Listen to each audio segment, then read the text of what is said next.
మన రాజ్యాంగం చూస్తే అతిపెద్ద సోషల్ డాక్యుమెంట్ అని చెప్పొచ్చు. డెమోక్రసీ అనేది అందరికీ అందుబాటులో ఉండాలి. One man, one vote, one value.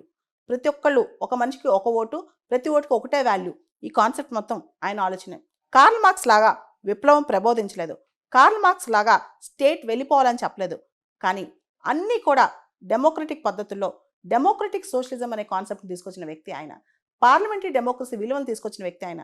అంతేకాదు మెజారిటీ పేరుతో మైనారిటీస్ని సప్రెస్ చేయొద్దని చెప్పిన వ్యక్తి ఆయన. ఆయన భావాలు ఈరోజు కూడా చాలా రెలవెంట్. ఆయన అభ్యుదయ భావాలు ఈరోజు కూడా చాలా చాలా అవసరం. ఈ రాజ్యాంగం పనికి రాకుండా పోతే నేనే మొదటి వ్యక్తిని దీన్ని బర్న్ చేయడానికి అని చెప్పిన వ్యక్తి ఆయన.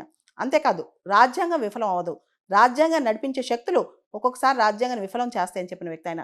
రాజ్యాంగ స్ఫూర్తి చాలా ఇంపార్టెంట్ అని చెప్పి కాన్స్టిట్యూషనల్ మోరాలిటీ అనే పదాన్ని ఆయనే ఎక్కువగా ప్రమోట్ చేశారనమాట.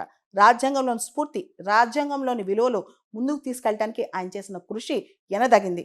ఒక పెన్నుతో, అంటే కేవలం తన రచనల ద్వారా, అంటే తను రాసిన డ్రాఫ్ట్ ద్వారా మొత్తం దేశ భవితవ్యాన్ని మార్చిన వ్యక్తి ఆయన. అంటే విప్లవం తీసుకొచ్చి సమానత్వం, విప్లవం తీసుకొచ్చి అందరిని ఉరితీసి సమానత్వం కాదు, రాజ్యాంగం అనే శక్తితో, రాజ్యాంగం అనే ఆయుధంతో ఒక సమానత్వం కోసం ముందుకు నడిపించిన వ్యక్తి ఆయన దేశాన్ని. కలంతో బలహీన వర్గాల తలరాతను మార్చారు బిఆర్ అంబేద్కర్. ఆయనకి ఇదే మా ఘన నివాళి.